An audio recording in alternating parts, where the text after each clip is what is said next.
Here we go. Good afternoon. Today on the PIO podcast, we have Lieutenant Shane Foley from the Indianapolis Metro Police Department. Shane, welcome to the show. Hey, thanks for having me. Shane, I really appreciate that. I tried to get you on earlier last year, and you were a little busy. You were tied up at the National Academy, and we'll go into that later on. So you supervise the Metro PD, the Indianapolis Metro PD Public Affairs Unit. How long have you been in that unit, and how is it staffed?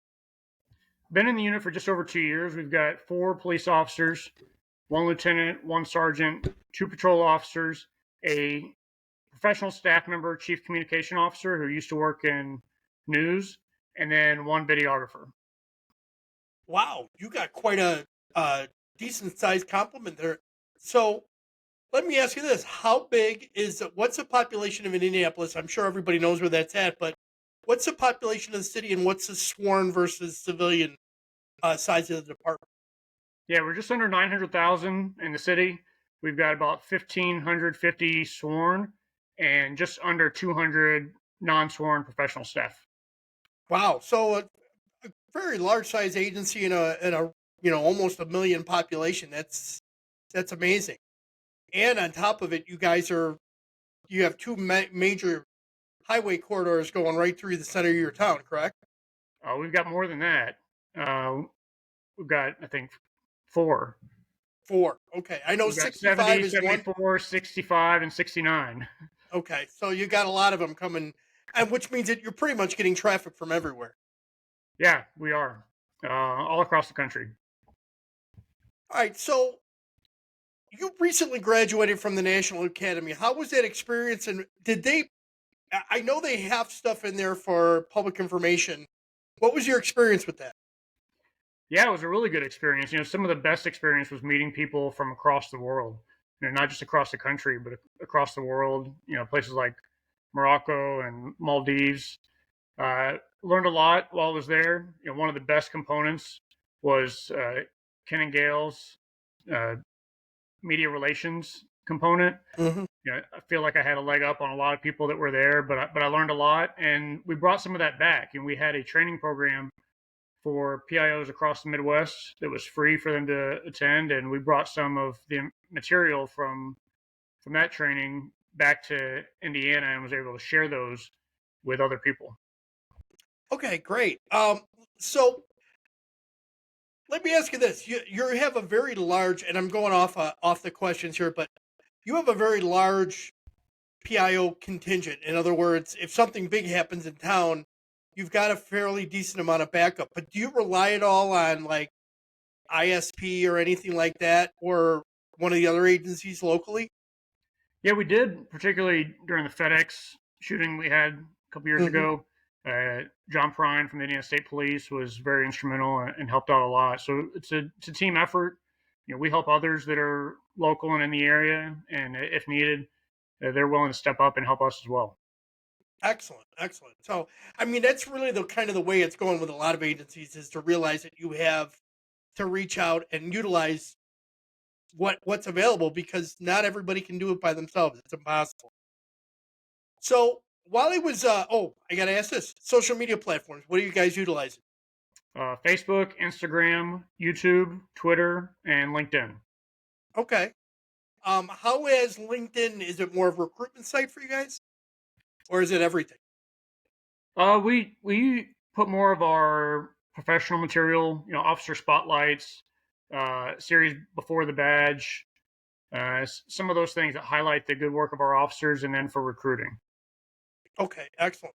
So while I was doing the research on you, I came across your Police One article, and it caught my eye. And I see that since 2020, you guys have been doing critical incident videos. My agency has just started doing them. We're one of the first agencies in Colorado to do them, and I want to kind of talk on that. So how did the so you did a lot of work with the community on these videos. In other words, to figure out what would work and what didn't. So in your 3 years into these releases, how has the public responded to them? When they first came out, everybody loved them. It was just something new. We were using body cameras and able to show the incidents that were taking place, particularly in officer-involved shootings. They've expanded to other things. The community still likes them, but we've had a call for more transparency. Well, you're showing us a critical incident video, but show us the entire video. And we think it's pretty important that these critical incident videos are used because it shows the context of what happened. You can't just show a body camera video and then people understand what took place. They don't know why the police were called, what started the incident, what the next steps are in the investigation process. So there leaves a lot of questions unanswered if you just show the body camera footage. Not only that, but the body camera footage doesn't show, as you know, everything that an officer sees or experiences during an incident. So we use other information, whether it be witness information or video from surveillance videos, to kind of help fill in the gaps when we can. How long, on average, are your videos? They tend to be 10 to 15 minutes, which is Okay. longer than we'd like. But as these have developed, that's kind of what we need to do. That's what the community expects, is to put more information in and explain more of what's taking place. So we've got a community group who reviews these and gives us feedback on what they like, what they don't like in the videos, whether we should have narration, whether we shouldn't, whether there should be an officer who's actually presenting the information, or the chief. And they've said, no, we don't want to see an officer in uniform, because to them that just indicates a sense of bias. Okay, that's an interesting idea. So let me ask you this: the time frame from the time of the incident to the time the video gets released. What is that time? The goal has been between 3 to 8 weeks. We'd like Okay. to bring that down some, but the process just seems to take some time. But we're trying to bring that down, hopefully within 6 weeks and sooner if we can. Have you run into, and I'm sure you've had to deal with this because we've been dealing with this, is too many fingers in the pot making the decisions on what goes in and what goes out? In some cases, a little bit, yeah. Yeah. We get a lot of feedback, and that's helpful, but we can't please everybody.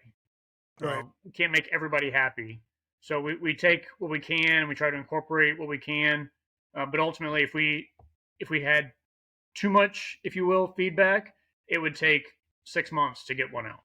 Right. Um, the group of citizens that you have that advise you on these videos, where do they, what kind of areas in the community do they come from? Some come from like city, county council, religious leaders, just community group leaders, um, people who are engaged with the police department on different levels. Some people who have said, "Hey, I don't like what you're doing," and we said, "Okay, well, come help us make it better." So we brought those individuals in and said, "Okay, if you don't like what we're doing with these videos, come give us some feedback so you can be part of the solution." Excellent. All right, so you guys you didn't just stop with critical incident videos. You guys came up with, you went to that next level with a series called Sworn to Serve, correct? Yep. Let's talk about that. What challenges did you encounter in working to produce that series? Yeah. So what that series is we use body camera footage to show some really incredible incidents that our officers are engaged with. I'd like to thank Sergeant Nick Ragsdale from our police department who came up with that name, Sworn to Serve. Some of the challenges that we face is that getting incidents, having officers tell us about or hearing about incidents. Some of that is because our officers are just humble and they don't want to be highlighted. Some of it is that they just do the good work and don't think anything of it. Like one that we had where officers saved 2 kids and a woman from the second floor of a fire. And once we learned about it, we put this out and it gained international attention. But we almost missed that opportunity. Some other issues that we've had are screening for sensitivity issues. As much as it's nice to show kids and helping kids, when they're in crisis or they're victims of crimes, we can't necessarily show some of those incidents. And then probably the last one is active cases. We don't want to get into active criminal cases. So now that we've had body cameras for a couple of years, we're able to get some cases that have been resolved and show the good work that our officers have done on some of those. Okay, so All right, I want to follow up on something. How did you get the buy-in for some of the officers to do this? I know that's the toughest thing for any agency to, because a lot of officers, like you said, they're humble. They don't want to talk about themselves. It's been a little bit easier than I thought. Once we find videos and we go to the officers and say, here's some videos we'd like to share, people are kind of like, okay, because we say, look, we're trying to improve the relationship that we have with the community. And people say the public and the media they don't hear about these good things. This is an opportunity for us to share those stories. So once we hear about the incidents and we get the body camera footage, we've had pretty good buy-in from officers who are willing to share those stories. Okay, great. And so there's another series you guys have, and it's called Why We Serve. Is that correct? No, we don't have a series called Why We Serve. We did one video called Why We Okay. Serve. We've got a couple other series though. We've got an officer spotlight, and then we have a before the badge, which was an idea we stole from another agency, which is Always the best. the best way to do it, right? Yep. So it was a great idea, and we talk about some work that our officers have done before they became police officers, whether it be in school, military, jobs. Um, but Why We Serve was one video that we did. We used a whiteboard, and we went out to officers from different parts of the city, highlighting different landmarks in the city, and they just wrote on a whiteboard why they serve the community. We didn't tell them what to write down. Some of the officers had the same messages, which was fine because it was their message. Right. And it, really resonated with the officers who participated because they were able to share with the community why they serve their community. Okay, great. And did you solicit any feedback from the community about any of the videos or any of the programs that you guys have come up with to see how they impacted them? Yeah, I mean, we don't want to spend the time doing it if it's not impactful for people. Now, it's not Right. going to impact everybody, but we've spoken with individuals, and the feedback that we've had was great. And really, a lot of this is internal communication, right? We Right. don't always do the best job in the PIO world of building up and communicating internally with our officers. So some of this is highlighting the good work that we do as an agency, and not as an agency, but specifically the good work our officers do, and showcasing them and lifting them up. And hopefully, by doing that, it gives them a sense of pride in the work they do. And I think it's important, especially as you get larger and larger as an agency. Uh, the night shift may not necessarily know what the other division night shift is doing because they're on the opposite end of town.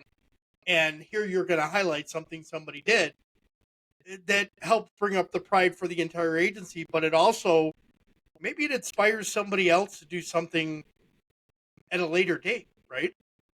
Yeah, and we've had people reach out to us and say, "Hey, this person over here did this," and so they take pride in what their beat partners and their peers are doing, uh, and we're excited to celebrate those things. And I'm assuming most of this is put out on YouTube or on your social media platforms, correct? Yeah, we put it out on YouTube, Facebook, LinkedIn. We blast it out everywhere we can. All right, so let's talk about. I threw this one in here because I'm curious because we've dealt with this trolls, the people on the internet that just have to constantly beat up the law enforcement agency for for their own bias. Sure. How are you guys dealing with that? We don't really have a lot of that. We have some, and it can tend to be some of the same individuals, but it's not Yeah. to a level where it has really drawn enough attention for us to need to respond to.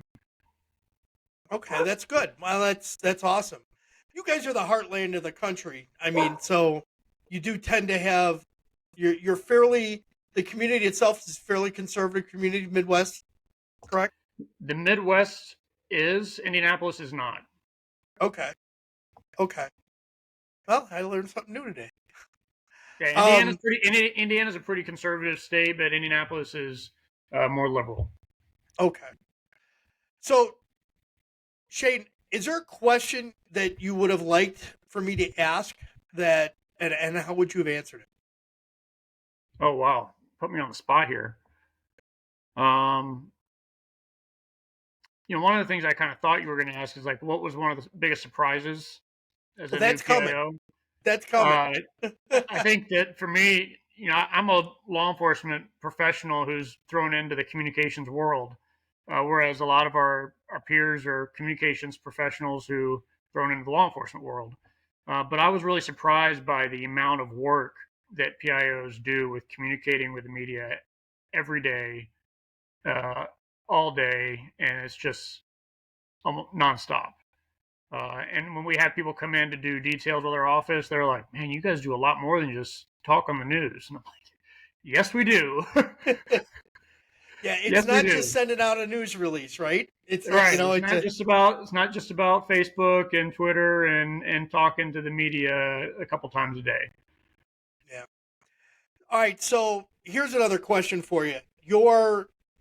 Your time in the unit. What is your typical time that you serve in the unit as a sworn supervisor? Because I'm sure you guys rotate in and out. Yeah, we have, and seems to be the length of service tends to be about 2 years. Okay. So I've reached that, but feel like I'm still going in stride, and I'm not looking to go anywhere in the immediate future. Well, that's good to hear because you guys are doing a great job there. And every time, I'm always watching other people's social and I really like what you guys do and the way you present everything from your community engagement in the agency as well as if you put arrest information out there or, um, just in general, what you guys do across the board. You guys do a great job. Well, I appreciate that. One of the things that we do, the same as we go out and look at what other agencies are doing, and we see what we like. We've seen what maybe we didn't like as much, and then we try to emulate the things that we do like, um, to bring back to our processes. Right. So, this was a different question for the one that you proposed for yourself is what would you what would advice would you have for somebody coming in to your position as either the supervisor or a new PIO? I think find opportunities for training. I had an Mm-hmm. opportunity to go to the IACP PIO mid-year, my first year as a PIO, and I was able to make connections, gain skills, learn some of the do's and don'ts of communication and interviewing and media relations and social media. And then I was able to reach out to some of those peers when we had incidents. So find opportunities to get training. And sometimes it costs money, but maybe there's opportunities just go out and meet other PIOs and they can tell you what they've learned from. We all make mistakes, and that's one of the best ways to learn, or learning from other people's mistakes. Absolutely. And like you said, you found stuff somewhere else and you can always what is the phrase is plagiarism the highest form of flattery Right. when it comes to it is because you find things that other agencies are doing and you want to bring them into your agency because wow you're like holy cow that's a great idea. Yeah, and I we've become consumers of what other people are doing. When we see a crisis situation, we're on Twitter watching what those agencies are doing. We're on Facebook and watching their press conferences live and seeing what we liked and seeing what we didn't like, and then having discussions as a team and saying, this is what they did. Let's talk about how we would apply the same situation here in Indianapolis. Hopefully, it doesn't happen, but if it does, what would we do? And let's right talk about it. Let's walk through those steps so that way, if it does, we're a little bit more prepared. absolutely if you don't watch what other people are doing you're doomed to make the same mistake eventually if that type of incident comes your way. Absolutely. All right, so let's go into some rapid fire questions. All right, Sure. texting or talking? Texting, but sometimes you just need to pick up the phone and have a conversation. I did that today with somebody because I knew it wasn't going to matter if I texted. Coffee or tea? Coffee, Adult beverage of choice. that's easy. 7 and 7. If you had a superpower, what would it be? I'd say invisibility. If you ever think that somebody says, "Yeah, I wish I was a fly on the wall for that conversation," that Yeah, applies. I get it. Favorite sport? Soccer. I've been a soccer official for over 20 years, so I've got to stick with that. All right, who's your favorite pro team then? I'm going to say I don't have a favorite pro team. Okay. I kind of focus on the officials. Okay. So Good enough. that's, That's all yeah, right. Is there a book or author who had an influence on you? I think I would say particularly as it applies to law enforcement, emotional survival for law enforcement. I think that Okay. applies exceptionally for police officers, but really anybody who works in the law enforcement field and the spouses and family members who work in law enforcement. Good book. Yep. It was required reading for a lot of supervisors in my former agency. Um, Ask permission or beg forgiveness? Beg for forgiveness. It's a PIO's way, man. It really is. If you could have coffee with any historic figure, who would you choose? Yeah, I gave this some thought, and I really couldn't come up with anybody famous, but I would say my mom. That's famous for you. That's Yeah, awesome. I love that. incredibly famous. Final thoughts. What key points would you like our listeners to take away from the interview? You know, I would say learn from others, steal from others, develop a network so that way you can, if there's something happens, you can. I need to start that over. Go ahead. Yeah, I'll add it. I'll fix it. Go ahead. Okay, the dog's barking. So, I get it. let's see, what was it? What key points would you like the listeners to take away from this interview? Yeah, learn from others. Go out and find what other what other agencies are doing well, what things they aren't doing well. Develop networks. That way, if something happens within your agency, you have a way to some resources to build off of that. Anything you'd like to add into this conversation that we're having today? You know, in this day and age, I would be remiss if I didn't say that we are recruiting. We're hiring both new officers and laterals. So if anybody's interested in coming to Indianapolis, we've got a signing bonus. Let us know.